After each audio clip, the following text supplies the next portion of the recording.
He is kicked out of the hero team at the beginning of the story because the team, led by Rain Rayanus, thinks he is too weak.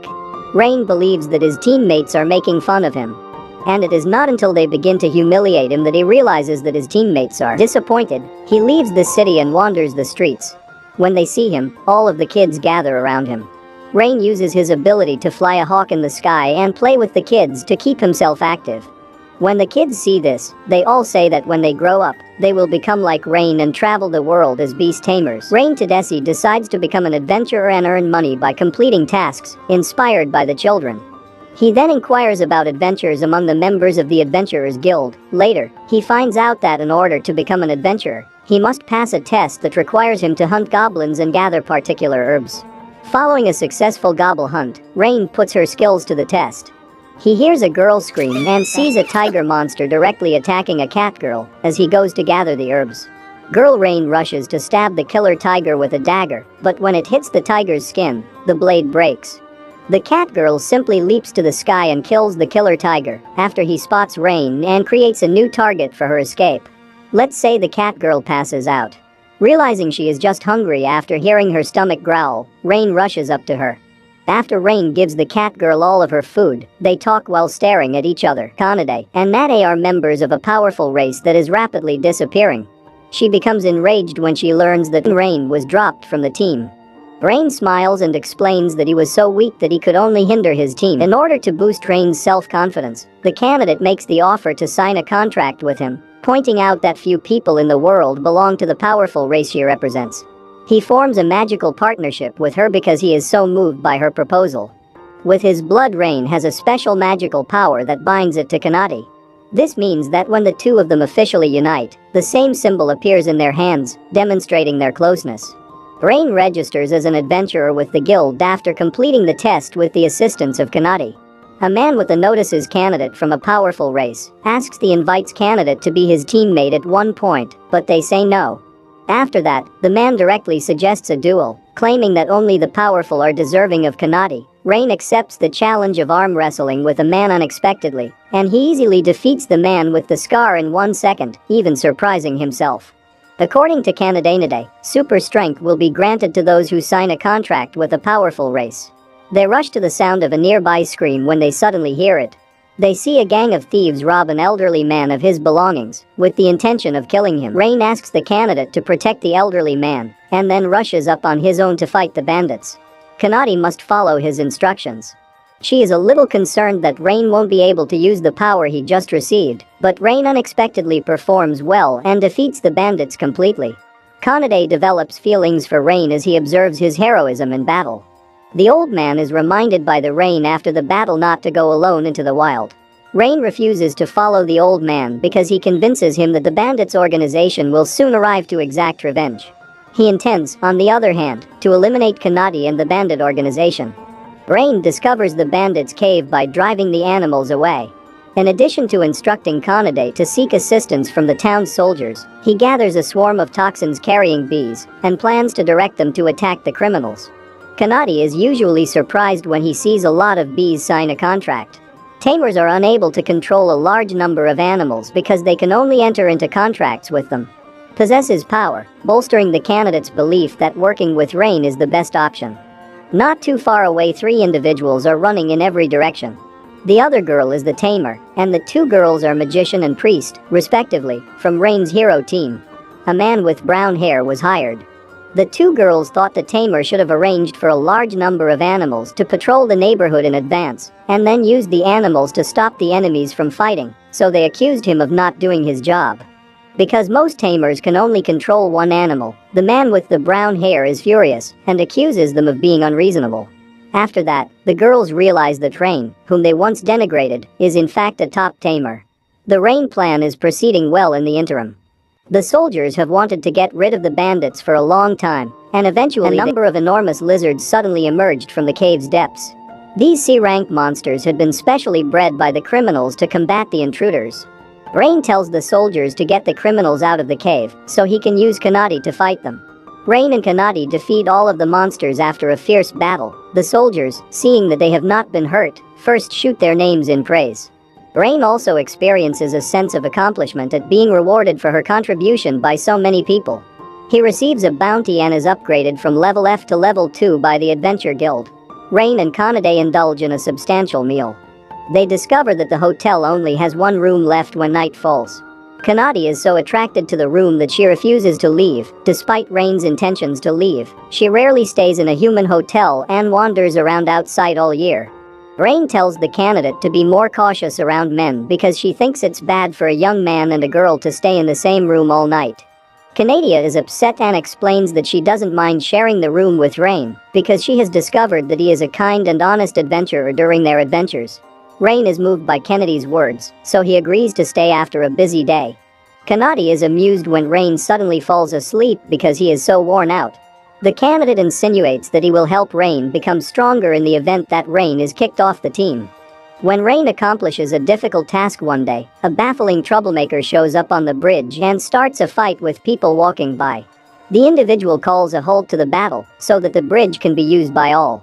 Rain and Kanade got to work on finishing the job. Rain wonders why the defeated passers-by don't want to show how the troublemakers look. Suddenly, a red dragon fell from the sky, transforming into Tanya, a girl with red hair. Tanya is the troublemaker who abused a passing motorist. The dragon race worships the powerful and requires practice at 15 years old. Tanya, a young girl who doesn't know where to find a strong opponent, can only start duels with everyone passing by in the hope of getting stronger in the fight. Tanya is now focused on Kanade in the rain. Tanya takes the initiative and burns Kennedy's tail with her long-range fire-breathing skill. The candidate becomes enraged and demonstrates extraordinary fighting prowess. Candida receives decisive assistance from Rain, but Tanya throws both of them into the air. They stepped on each other's feet to avoid Tanya's flame attack, thankfully having a subtle connection. After the fight, Rain feels how strong Tanya is, and he can only win her over with his taming skills. As the rain recedes, he asks Kanade to lend him a few minutes, to which Kanade immediately grants his request. Tanya and Kanade are fighting once more. Shortly after, numerous birds rush to Tanya without harm after being told to rain. Then, Tanya wants to end the battle by knocking Rain down. Her legs suddenly melt uncontrollably. It turns out that the birds that Rain summons are born paralyzed. They can make the enemy immobile, but they can't hurt her. Tanya can only accept defeat because she is now unable to move her fingers. She thought Rain would sell her, but all it does is tell her to stop attacking people passing by. When the rain arrives back at the Adventurers Guild, Tanya follows him in the subsequent conversation, where Rain learns that the people who refused to reveal who defeated them did so because they felt very humiliated by losing to a girl. Tanya's identity is unknown at this point. After a powerful flash of light, Tanya makes the proposal to join Rain's team, and then begins the ritual with her.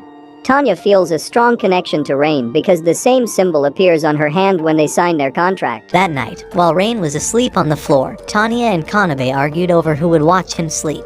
The following day, they went on a new quest to hunt slimes, but after searching for a long time and finding none, Rain decided to cast a spell on a bird. As he gazed into its eyes, he became unconscious, and his mind moved into the bird's body, using it as his own. He explained the technique to Tanya and Kanade, putting aside his disappointment at not being able to feel the beautiful warmth of Tanya's plot armor, and eventually flying away. A few hours later, they found hundreds of slimes, and Kanade lifted a rock, ready to crush them. But Tanya stopped her, suggesting Rain utilize the opportunity to practice his fire magic, as she pushed him forward. So he focused on his magic, and unleashing a massive fireball, he caused a great explosion that blotted out the slimes before him. After seeing the surprised look on his face, Tanya told him he had acquired her dragon powers, just as he acquired Kanabe's physical strength. When more slimes began appearing, Rain saw it as an opportunity to practice further, so he asked Tanya to teach him to use the rest of his powers, but she turned out to be the teacher from hell. Later that night, after devouring their dinner, Tanya asked Rain how he became a beast tamer, so he told them his story.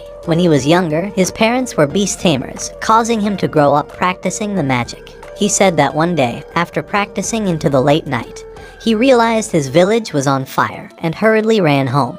However, when he arrived, he discovered that everyone had been slain by the monsters, and by the morning, he was rescued by the knights of the city and allowed to stay inside an inn, working until he was grown up. Eventually, he joined the hero's party, where he had hoped to gain recognition. but he gained nothing and was merely used to carry everyone's bags. When he began to feel pathetic about how dark his past was, Kanabe held his hands, telling him that he's the kindest person she knows for always saving others, and that he should never feel pathetic because of that. Tanya held his hand, telling him that he's too kind for his own good, but she loves that about her new master. However, both of them were pissed off because of the heroes' party and wished to bring their destruction. But Rain wished that he can live the rest of his life together with them. The following day, they went on a new quest, burning and slaying orcs. Tanya thought it would be easy, so she hurried off to find more orcs, and after finding a few of them, Kanabe threw a rock into an orc, smashing his head immediately. One of the other orcs charged towards Tanya, but she stabbed him with her tail, destroying him in that instant. After picking up its rune stone, she approached another one, ready to burn him with her flame, but he caught her ankle and pulled her to the ground. However, she burned its face off and took a moment to rest from exhaustion, but another orc came flying towards her from behind. But luckily, Rain appeared just in time, which allowed Kanabe to kick him in the face, annihilating him on that spot. Seeing the fight was over, Rain healed his wound with magic, and asked Tanya not to feel bad after spotting the guilty look on her face. Later that day, Kanabe told Rain that Tanya was blaming herself for his knife wound, so to make sure she doesn't hurt him anymore, she had decided to stay away from the team for a while, so Rain decided to go look for her. As soon as he found Tanya, she began apologizing to him, saying she was responsible for his injury. However, he wasn't bothered about it, and told her to be careful next time. When he told her Kanabe had been really worried about her, Kanabe immediately joined them, and began telling Tanya that she was very important to them, hugging her and crying. That night, while Rain was sleeping, Tanya watched him quietly, and realized that she might be catching feelings for him. But as she admired him, she thought of staying by his side forever. Several weeks later, while on another quest, they came across members of the heroes' party, a blast from Rain's past. After a minute of staring at each other, Rain began walking away with the girls. However, Arios started teasing him, calling him a worthless loser that never deserved a spot in their team. Having heard enough, Tanya told Arios to stop insulting her master, but Arios continued calling Rain a worthless piece of shit. After discovering Tanya was a dragon, and Kanabe was a cat spirit, Arios wondered why they were following Rain instead of him. When Kanabe told him Rain was their friend, Arios said she was lying, that Rain must be her slave, because he really never saw Rain as anything other than a filthy, useless, ugly servant. Those words didn't sit right with her, so Kanabe told them he was truly their master, so he told Rain that he wanted him back in their team. Since their last quest into a mysterious forest ended without any success, he wanted Rain to scout the road using his beast's taming ability, but Rain told him he was never going to become a member of their group again. Angry by his rejection, Arios began insulting Rain again, telling him his invitation was a grand honor for a useless shit like him. The remaining heroes also insulted Rain, calling him a weak and pathetic loser who had no other place in this world besides carrying their bags for them. Hearing those words, Rain's anger grew, but he decided to just leave. However, Nina called him back, telling him they must find the Shield of Truth in the mysterious forest before the Demon King took over their world, with the same monsters that destroyed his village all those years ago. Rain did not want to see the world destroyed, so he told them he was going to help them find the shield. However, they continued insulting him, calling him a slow dumbass boy pretending to be a man. But as they were leaving, Kanabe and Tanya told them to apologize to Rain. After saying they wouldn't apologize, Tanya's eyes lit up with rage, demanding they begged on their knees, or she would destroy them like the stupid bags they are. Arios suddenly grabbed Rain's shirt, calling him a little rat, and saying he could not be threatened by anyone, so he should tame Tanya and Kanabe because they were filthy pets. Having heard enough, Rain suddenly threw a punch at his face, knocking him straight to the ground, shocking the heroes, and leaving Arios looking around like he was in a dream. However, Rain remained determined, warning him to never call his friends animals again. As Arios stood up, he drew his sword, challenging Rain and his friends to a fight with his team, so after Rain accepted, they decided to split up. Kanabe and August faced off, and as August drew his large blade, slamming it into the ground, he told Kanabe that he had always wanted to fight a cat spirit, so she promised to defeat him. Suddenly, she rushed towards him, surprising him with her speed, and immediately began kicking at his shield, making him fall back. Before having a second to take his breath, she started pounding his blade with her blows, telling him to fight back. Immediately, he slashed his blade, but she dodged his attack. As he raised his sword into the air, it began to burn with fire. He tried splitting her with his powerful secret technique, but she merely kicked the blade away. After she teased him, calling him a weakling, he became ashamed and told her he was only warming up. Ready to show his full strength, he began to burn with fierce power, so Kanebe decided to show some of her own powers too. However, August started trembling, realizing he couldn't possibly beat her, as Kanebe flew at him, ready to deliver a fatal blow. He wondered why someone as powerful as her was following a weak, pathetic loser like Rain, so she told him that Rain was a better human being than the rest of them. She bashed him in the head with a vicious kick, sending him flying into a tree. As the tree went crashing to the ground, Kanebe realized she may have overdone her attack. At the same time, Tanya faced off with Nina and Lin, but she had hoped to fight Arios instead, seeing they hardly looked like worthy opponents. To prove themselves, they decided to fight her with all their powers, and summoned the power of their scepters, unleashing a powerful blast at Tanya, but she snapped her fingers and made the blasts vanish into the air. After seeing the stunned look on their faces, Tanya began laughing at them. However, they would not accept defeat, and immediately unleashed another blast towards her, but she snapped her fingers again, causing the blasts to vanish. When they wondered how she cancelled their attacks, she told them she has a magical power that easily destroys any kind of spell. However, they continued unleashing more attacks, and Tanya continued snapping her fingers and vanquishing them. With their attacks failing to reach her, they decided to unleash a mighty wind and a great fire towards Tanya. But with another snap of her fingers, both attacks vanished, leaving Nina and Lin completely drained. Tanya decided to make her own attack, so she summoned a magical ring under her feet, causing the clouds to grow dark. As magical circles appeared in the sky, giant spikes began coming out, ready to destroy them. So Lin and Nina began crying, begging Tanya for mercy. As it seemed they were going to be destroyed, Tanya suddenly withdrew her attack, leaving them to faint from exhaustion. In the forest, Arios continued mocking Rain, calling him a good-for-nothing nobody that deserved to be a slave.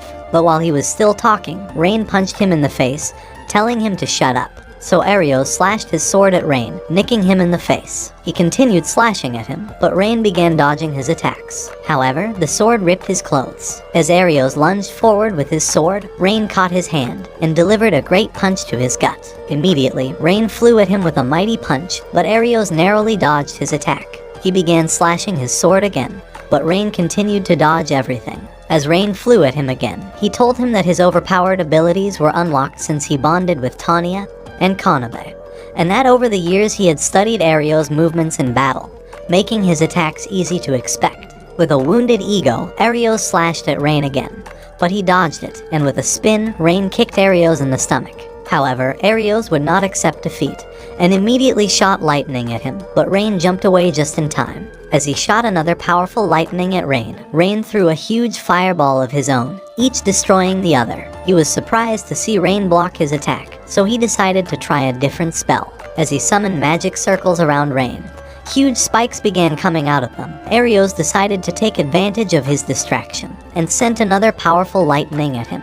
But luckily, Rain blasted a mighty flame at it, destroying it in that instant. Arios started running towards him with lightning, but he suddenly became paralyzed on the spot, and fell to the ground. Rain showed him a bee, telling him it had stung him earlier in their fight, and was responsible for his paralysis. Arios realized he had lost the fight, so he began to apologize for insulting Rain, and calling him a worthless piece of trash. But Rain did not accept his apology, and punched him in the face, crushing the ground under him. After the fight, Tanya and Kanebe began running towards him, catching him in a warm hug.